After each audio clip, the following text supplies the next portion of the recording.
Hello, listeners of the Birkin School podcast. I felt called this morning to make specifically a podcast about this topic based on a conversation that my husband and I had this morning. It's something that I've been thinking about a lot, and I've witnessed this not only in my own life, but I've witnessed it around my friends and some of the jealousy that's put towards them about what they've been able to accomplish or blessings that they've had in their life. And I've certainly had I've had jealous energy directed my way.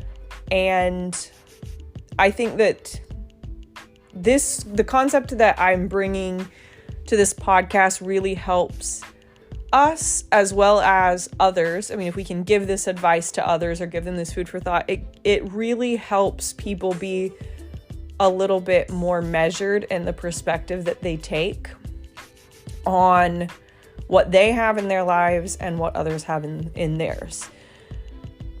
So I want to be really clear in what it is I'm trying to say, because I understand that this topic can be misinterpreted and misunderstood, because I think that there are certain people that are in a lower vibration and they are really, it's kind of like that meme that people share where it's like, I'm not happy, it happened to you, it should have happened to me, that people share, and people often share it in like an ironic, funny way. They don't really mean it. They more mean like, I have healthy envy of this for you, but people will share it about themselves, of kind of like their perspective of like, I'm not happy for you, it should have happened for me, or it's like something of like, I'm happy for you, it's just that it should have happened to me.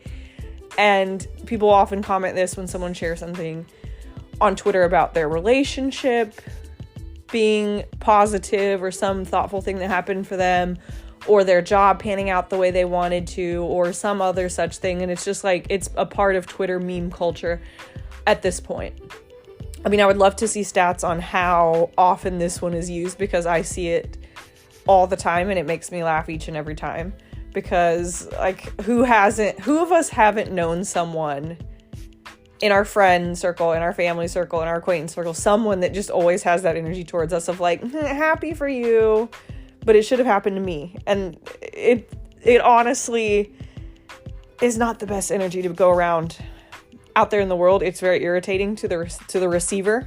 It's very irritating when you have that energy pointed at you, but more importantly, that type of energy blocks your own blessings, because there's nothing that stops manifestation and something being a match for you like you feeling that others have it and receive it and you don't, and you won't, and you can't. It's just such a negative energy that sinks your ship here and kind of puts you in a space to not even, like, you're a sitting duck in the water. You're not going to ever, it is really that simple. And that complex at the same time. You will meet with what you match with. If you look at what others have and you think that you deserve it, don't understand why it happened to them, why you aren't receiving, blah, blah, blah, blah, blah. That's really not, that's a very closed off energy that is not going to have you meet with what it is that you want. And I will do a separate podcast episode on exactly why that is.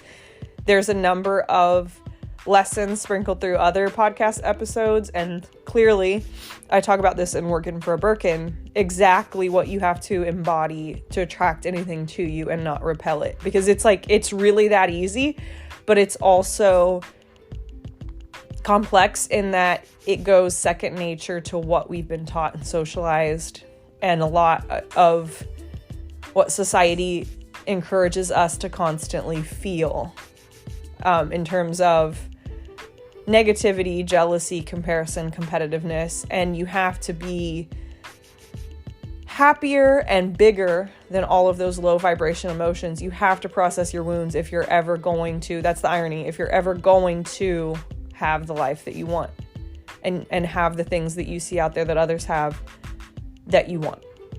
And that's not the main topic here today. The main topic here today is the notion that, and it's a big one, a lot of people want the blessings that another has, but what they don't realize is that there are burdens with every blessing.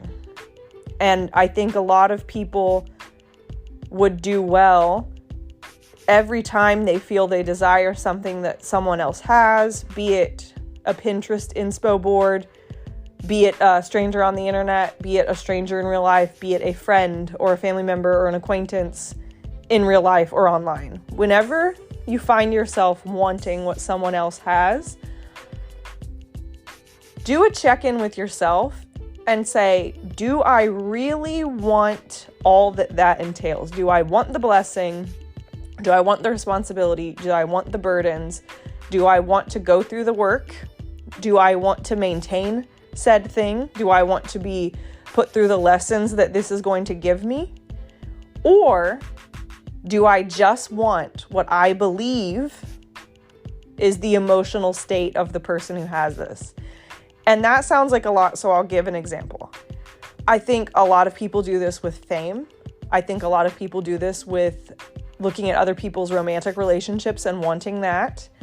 I think a lot of people do this with other people's career level that they've reached or success, be it a traditional career path like, business, law, medicine, etc., or someone's entrepreneurial ventures or side hustles, or the fact that they, have their 9-to-5, but then are a successful influencer or content creator, what have you.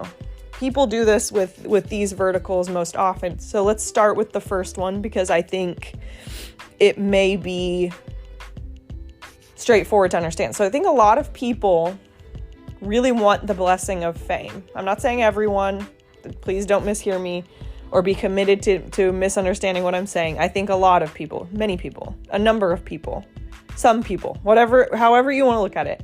Not everyone, but people. There are certainly people who want fame. And they want this fame because what they're really looking for is the love and attention. Like they emotionally crave this love and attention from others. And they may also have this notion that fame is going to mean that they're better than a lot of other people. They want to feel that they're the top of the pile, the creme de la creme, that they've climbed the hierarchy and they're superior. So there's a number of emotional states that are being sought through fame. What they don't understand they're asking for with fame, or what they're not emotionally on board for, is being, like I said, there are burdens with every blessing. You may look at fame and say, what a blessing. You're a celebrity. Everyone recognizes you. Everyone worships the ground you walk on. People fight for you and over you on social media. Like they look at public figures now, how Nicki Minaj has the Barbs, right? And Beyonce has the Beehive, and Lady Gaga has her little monsters, and Ariana Grande has, and I'm so sorry, I love Ariana Grande as a singer, but I do not know what her fan base is called, but I'm positive they have a name. I'm just trying to give contemporary examples. Not that I necessarily belong to any of these fandoms, but I'm just trying to give an example. Like everyone kind of who wants fame wants something like that. They look at that and they want to feel that love and attention, and that sort of almost evangelization of your existence by other people. What they don't understand comes with that is you're a public figure, and every move you make is now going to be discussed and dissected online. That you are public property when you're out in public, and that paparazzi will chase you, will grab photos, will try to sell stories, and will do everything that they can to the extent of the law in any given state, right? Regarding getting photos, taking photos, like riding that legal versus illegal line, that you will have people in your life whose only motive is to get close to you because you're famous. You'll have people who want to have a relationship with you because they're fame chasers. They want to use you to elevate themselves. They want to use you to become famous by association. So you kind of have that burden now of not being able to trust anybody's motives around you. You also have sort of this sense, like I said, of probably not being able to trust really anyone, right? You go to a Baskin Robbins for an ice cream cone and you never know if someone's calling some paparazzi line to get their 10K because they get a kickback because the paparazzi can sell the photos for $200,000, $100,000, whatever the case at some point in your life as a celebrity, right? Or speculation that you're pregnant if you're a woman, speculation about your sexuality. Like, all of these things are very intimately a part of who you are that as someone who is not famous isn't discussed openly. Others will feel that they need to and want to and are entitled to discussing all these aspects of self. I mean, look at really any female celebrity, but look at Britney Spears and what has happened to her as a result of people feeling like she's more property than person, right? So there's a tremendous amount of burdens with that blessing. And we can now pivot over to sort of the relationship side of it. I think a lot of people, if they're really honest with themselves, they're not jealous of someone's relationship. They don't actually know what it's like to be in that relationship. They don't know what it's like to be day to day. Like, it's not all give from, like, I think that's a common misconception for people who've never been in or haven't found the right one. Like, once a relationship reaches a certain depth, there's a tremendous capacity for loss that's one of the burdens, right? The blessing of finding someone you consider the one or finding the one is the fact that could on any given day be taken away from you by fate. And then you have to accept and deal with that loss every day thereafter, right? To love is to lose at times, and that's kind of the beauty of love. And I think people don't understand that that's a part of it. To open yourself up that much to ground and cradle a love that big also means that you're opening yourself up to a tremendous amount of pain at some point in the future, which could be in old age or it could be tomorrow. We never know. Whereas if you don't have that deep intertwined romantic relationship, you're not open in that same way, right? It's all in that. The same can be said of very, very, very close friends or best friends or other people who friends that become like family. It can be said about family that, like, having all of these things opens you up to that tremendous feeling of loss. There's also the simple fact that it's a lot of work. It isn't all benefits. A lot of people, be it fame, be it a romantic relationship, be it a career, a lot of people who covet something or want something that another has, what they really want is what they believe is that person's emotional state and the benefits emotionally that person is receiving from that experience or state of being. They don't actually want or consider all of it. And that could also be why they're not receiving it. If you want to be famous, but you're not ready to be that open and be an open book to the world, then you're likely not going to manifest fame for yourself, because the two cannot coexist.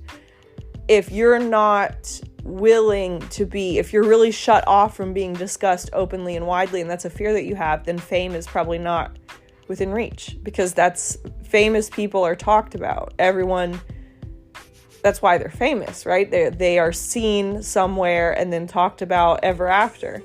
The same thing with a relationship. If you're not open to being someone's support while you're also supported by them, a relationship is probably not going to manifest for you, because what you're really asking for is a certain emotional state. You're not asking for the whole kit and caboodle. And then, I mean, the same is true for a career. I think a lot of people look at a height someone has reached, or a title someone has, or a salary that they speculate someone has, and they don't think about, well, what hours did this person put into their education? What hours did they put into perfecting their occupation? What hours did they put into understanding this industry? What hard work went into that, and are you willing to do the same? There are trade-offs, right? I feel like having participated in beauty pageants, there's naturally going to be winners and losers, and there's far few winners than there are people who don't place, people who don't title, people who aren't the winner, right? And I think a lot of people don't fully appreciate the fact that winning doesn't mean you showed up and you won. Winning, it means that you were the absolute most prepared. And there are trade-offs with that preparation. I think there's a lot of people in this world who are possibly jealous that someone has won something or that someone has managed to achieve something, but they don't stop and think about, right, and that person achieved that by losing sleep training, by putting in the hours to perfect every last piece of the sort of performance art that is a beauty pageant. When they could have been, going to the movie theater, having a bunch of snacks and chilling out, instead they were working on their platform or doing charity work or sitting with children with terminal illness in the hospital and coming face to face with a lot of difficult emotions around loss and mortality and the fairness of the universe's grand design. I think a lot of people don't understand the burdens and the hard work and the trade-offs that belie a lot of blessings. So I think going forward, my advice, because this is sort of a dawning that I had at some point and was reminded of this morning in this conversation, is that you don't really know or understand all the burdens that come with a certain blessing.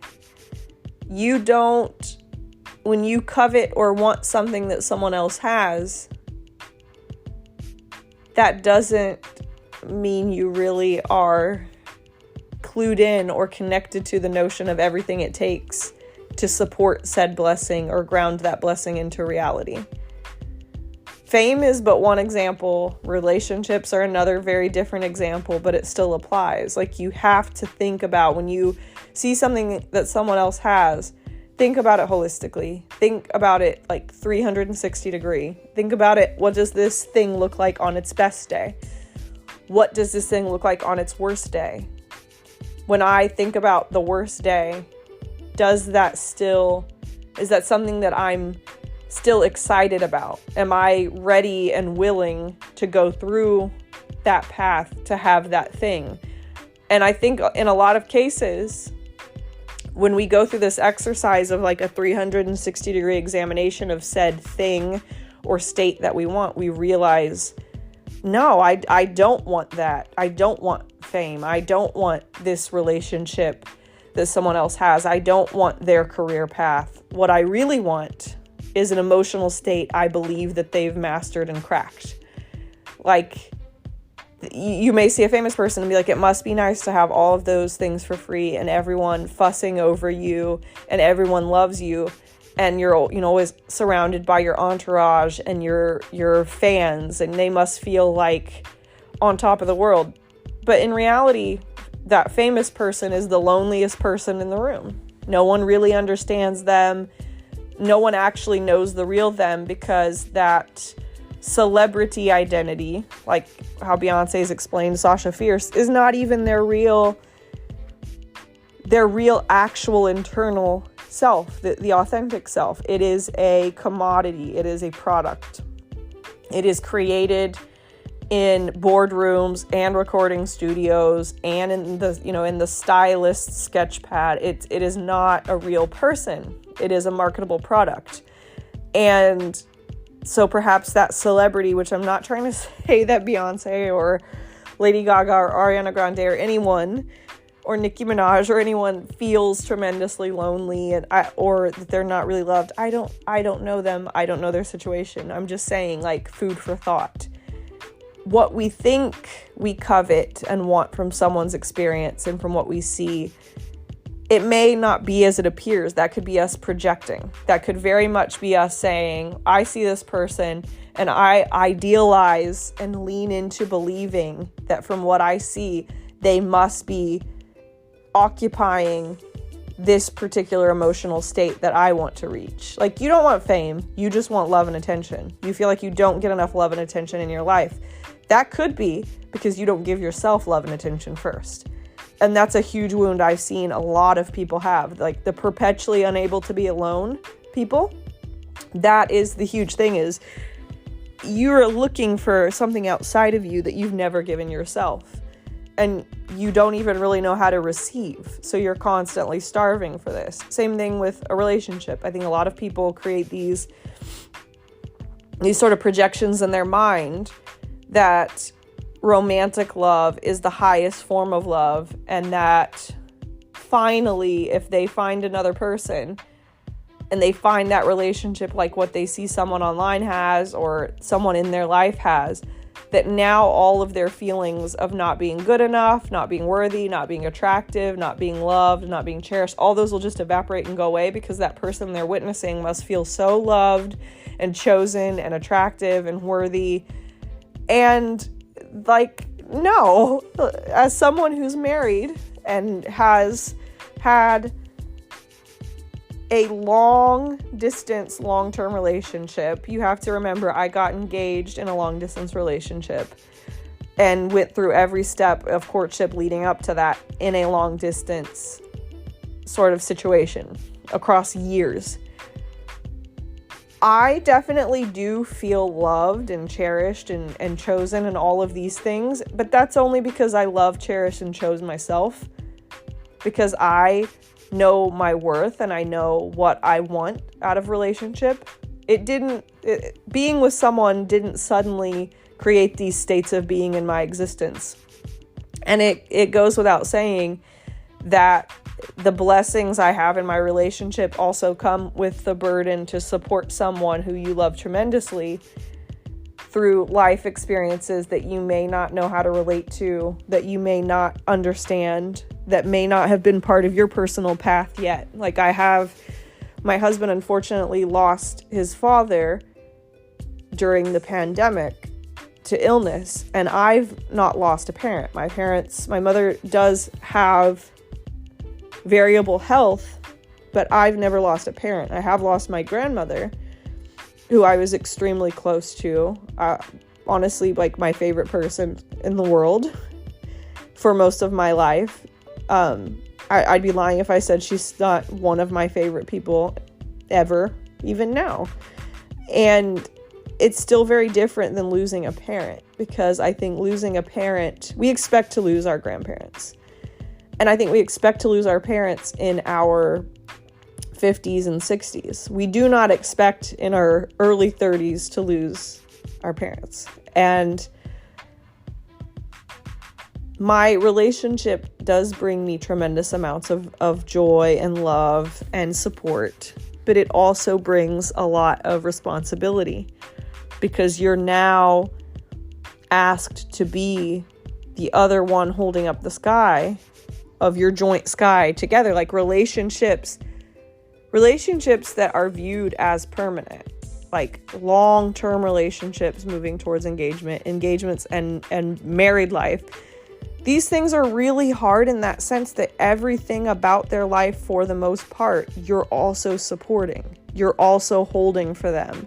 And they're doing that for you, yes, but there's just so much more to relationships than like the box of chocolates, 24 roses, mink teddy bear, diamond necklace, close your eyes, like. And a lot of people will say, oh, that's not what I think relationships are. That's an oversimplification. I know it's not all sunny days. There's rainy days too, but it's deeper and more profound than that. And I think that you also need to think about the reality that we don't all walk the same path. Not everyone is meant to be famous. Like, factually, you could try a million things, and if it is not your destiny, because it will take you off of the lessons you're meant to learn, you will not be famous. Just like if a relationship, a true love, a this or that, or even romantic love but with the wrong person steps into your life at the wrong time and puts you on the wrong path for your destiny, like, Some people are not meant to fall in love in certain ways. Some people are meant to have a certain profound true love because they're meant to walk through absolute fire together. So there's also a degree, not only is it like other people's blessings have burdens and you need to take that into account, but there's the very real notion that not everyone's path, not everything you see out there that you covet in others is for you. Not everything out there that other people are experiencing is at all even remotely part of your life's plan for various reasons. And I think that is something that's very hard for people to accept because they fundamentally have been socialized to believe in a concept of fairness that dictates that we all have the exact same experiences. And a lot of it's in your control. Like, quite frankly, a lot of people don't have the life they want because they don't have the energetic field that their life necessitates. And I've written books about it. So it's really not something I want to jump into and dive into in this podcast, which I'm trying to keep at or around 30 to 35 minutes. But there's an entire real and true dynamic in the universe and in this human experience where this just isn't the lifetime that you experience fame. This just, you can't have the soul learnings that your soul requires in this life. It's just not what you signed up for. It's not what your prior life experiences and choices have bought you karmically. Like, that fame, for better or worse, is just not a lesson of this lifetime. So try as you might, it's just not for you. And I think a lot of people would learn the hard way if they pursued this fame that they think is going to give them the love, attention, and admiration that they're craving. They see it as like one outlet, or maybe even the only one outlet for that. If you were to receive that, you would be doing so in a tremendously wounded way and end up a victim of your own circumstances. Yeah, you'd have your fame, but you might be one of those people that's just numbed by drugs and other substances, and in a lot of just a downward sort of death spiral. It would not lead you anywhere good. So you are kept from this fame for your own protection. And I think that those are the two big components of why I think everyone should examine, what do you want? Why do you want it? Be really honest with yourself. Why do you want that? Can you handle the 360-degree picture here? Do you want it so badly to prove that you're worthy of it? Is that not speaking to just a larger self-worth issue in general? Like, you shouldn't need anything outside of you. I talk so much about externalization and the externalization wound because it's absolutely rampant. And what I mean by that, if you've not read anything I've written about it and not listened to any of my other podcast episodes about externalization, is like there's just that's the true epidemic. That's the true pandemic, honestly, is people's obsession with things outside of them determining for them whether they're worthy or not. And it's so ironic. It often ends up being people with the fewest accomplishments to their name, with the fewest things. It's people living in scarcity and just chasing but never receiving because they need something. Like let's say that someone needed to get into an A-list movie. They needed to become an actor. They needed to go to this casting. They need to be chosen out of 500 people. They need that. They need the sort of the validation that comes with being one of the chosen. I promise you they will go to every casting and they will not be chosen because that energy is repulsive and repels away that outcome that they want, because you are looking for others. One of the great lessons of our lives, of our soul's journey, is do not rely on others as human beings to choose you, to tell you you're good enough, to make your blessings in this world. People are just conduits for God's will. And you don't have to believe in God to understand that. I mean, like the universe, the greater force, God, any number of names you have for the higher power. People are just conduits. Ultimately, what you receive is what you're a match for. Either the fate and destiny determined by the universe of what you're meant to work out in this life, or the healed identity that you have because you've done the work, you've done the healing, you removed the blocks. What you manifest from a loving, self-loving place, and what you're a match for because you believe it's for you. That's what you get in this life. You don't get things in life because you show up crying with your arms outstretched saying like, I need this to feel okay about myself. I need this to feel worthy. And I have seen this in my life, taking on my modeling career, stepping into doing beauty pageants, moving around in the corporate world. Nothing has ever worked out for me when I was in a place where I needed that next move. Like I needed that modeling job. I needed to work with that brand. I needed that photo shoot. I needed that cover. I needed this thing. None of that has ever worked out for me when I needed it to show me I was good enough for the modeling industry. Everything has shown up for me. Everything has been a journey when I was open to the lessons and open to understanding and moved from a space of like, I want to collaborate with people. I just want to create. I want to show up. It's a job like any other. When I showed up to work and wanted to work and just so happened that it was as a model, things worked for me. When I was like, I'm a model, put me to work. Let's work and collaborate. I got jobs. I got photo shoots. I got collaborations. I got various different things.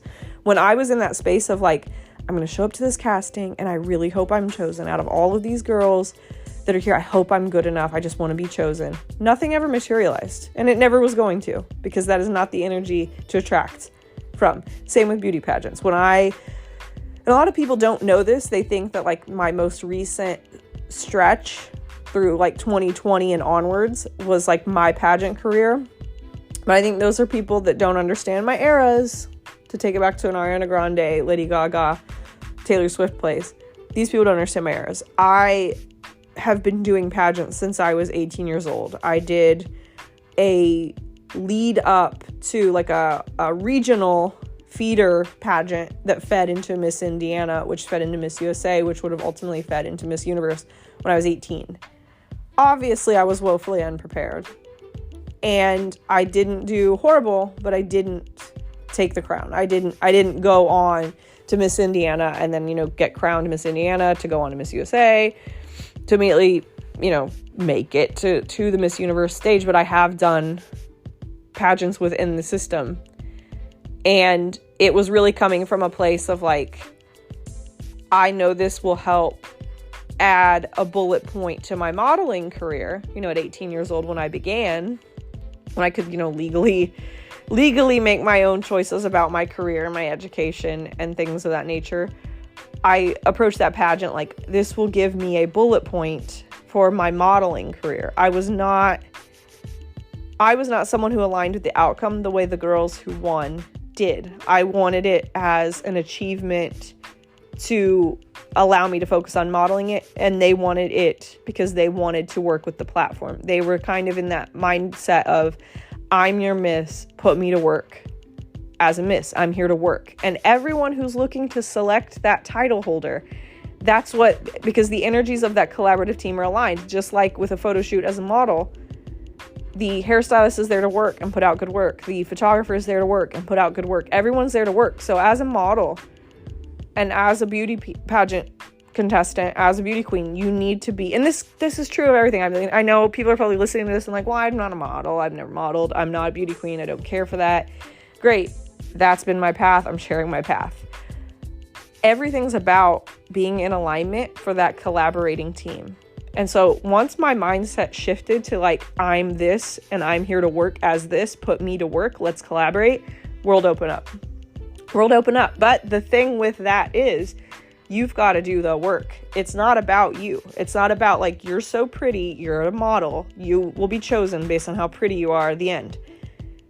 No, everyone's there to work. If you don't put in the hours to be photogenic and to have a range of poses, to not get tired 6 hours into standing in high heels in front of a camera, wind machine, yada, yada, yada, you're not going to work. Same with being a beauty queen. If you don't understand your causes, if you can't speak in an articulate manner about your causes, about your platform, and speak on behalf of charities and show up everywhere you're required, you're not going to get the job. You're not doing the work. And it's the same with a corporate career. And once I cracked that for myself of no one's here to choose you to validate your self-identity. No one's like, you're beautiful. I want you to know you're worthy. I'm going to choose you at this casting so that you understand that you're beautiful and that you're chosen. No one does that. Just like in a corporate situation, they're not going to say, I know that you're a leader. I choose you to be a leader because I want you to understand you're a leader. That's not the way the world works. The world works by embodying the energy, doing the hard work, showing up time and time again, and knowing you are that. And like, I'm a complete this, put me to work. That's what all of this is about. And so that's kind of my little like crack the code moment regarding externalization, is stop needing others to stamp you with a certain label, to tell you you're worthy and you're good enough. Know you're that. Figure out, reverse engineer what it takes to become that so that you can work in that role. Because it's that timeless quote where people say, you know, like the blessing, the achievement is there. It's just hidden in the hard work that you're not doing. It's hidden in the hard work that you're not doing because you think that it means, like, it really speaks to a fundamental self-worth and self-esteem issue. People idealize certain roles in occupations. Like if I were a model, I'd have high self-esteem. I'd feel good about myself. If I were a beauty queen, I would have high self-esteem and feel good about myself. If I were a C-level executive, I'd finally feel like I was good at business and I will have good self-esteem and self-worth about myself. That's not how it ever works. You have to embody the energy and become the thing before everyone will recognize you as such. Fake it till you make it is not very real, in the sense that you can't just show up completely unable to hold down the occupation and be stamped with that because that's what your self-esteem needs. And I think that's the huge, like, that's a common thread in what I'm talking about regarding people coveting and wanting what others have, be it fame, a romantic relationship, a career, an achievement. They don't actually want that. Just like some people don't actually want to be a model. They want to feel beautiful and chosen. And they've been socialized across childhood and across their wounding that models equals beautiful. Other people thinking you're beautiful means that it must be true, and that you need to be chosen for this to prove that you are beautiful. That's the wounding. And just to give one example, that's not how any of this works. And there's a common thread between the main topic here around coveting what people have and their blessings, but not understanding their burdens. The common theme here is the wound of needing the universe to give you something, to stamp you with something, so that you can have an emotional state that you desire. You and your work and your self-confidence and your inner belief is the only one who was ever going to give you that emotional state that you so desperately want. And the reality is, it's not an emotional state, it's a genuine embodiment. That way you don't have these ups and downs. You don't have to constantly revisit. Like now, for me, I don't need, because I've healed the wounds, I don't need things outside of me to be proof in the world that I'm this or that I'm lovable, that I should be cherished, that I'm high value, that I am worthy of love and worthy of opportunities or really anything. I don't need anything outside of me to prove that to me. I know it, so I'm magnetized to it. You know X about yourself, so you're magnetized to X. That's the real lesson here, is we get really complicated with like manifestation and doing these rituals, and I need to do that and build this vision board, and if I can see it, I can be it, and fake it till you make it. Like all of this complexity, it really comes down to this: embodiment versus externalization. Knowing what you are because you have refined yourself like a diamond and faceted yourself to be something, versus needing to show up in spaces and have the external, have the others, have people outside of you stamp you with that title, that label, that achievement, that you're at that level. Embodiment versus externalization. And in your embodiment, you have to understand that you take the good with the bad, the lessons with the blessings, the burdens with the blessings, that you take all of it, the 360-degree reality of it. Because I'll tell you this, being a model is not easy. Being a beauty queen is not easy. Being hemmed into certain ways that you have to conduct yourself is not easy. But being a professional when others are not is not easy. But there is a lesson to be had there. There are lots of trade-offs to everything. Like I always say to my husband, to my friends, to my family members, to everyone around me, my most important lesson for anyone is choose your hard. It's hard to be a professional and reach a certain career level and reach a certain amount of money. It's hard not to. It's hard to stay in scarcity mindset. It's hard to be in a boring job that doesn't light you up and doesn't ask you to solve challenging problems. It's hard to feel that you haven't reached your potential. Choose your hard. One isn't just automatically easy. Taking the easy scenic route and not being your best and leveling up and healing and growing and evolving, that's hard. It's also hard to be a professional and rise through the ranks and be diplomatic and bring yourself on all these different facets, the technical skills and the soft skills. That's also hard. It's hard to be someone who marries for money. It's hard to have very little control of your monetary future while, being able to pursue brunch and Pilates and these things. You're depending tremendously on another for your financial well-being. It's also hard to work for your money. It's hard to wake up, get yourself ready, be poised and professional and show up and make that money yourself. Both are hard. Choose your hard and choose the trade-offs that come with it. And ask yourself, are you really comfortable with either one? Because it's very tantalizing to idealize a certain outcome for the emotional state you believe it will bring you.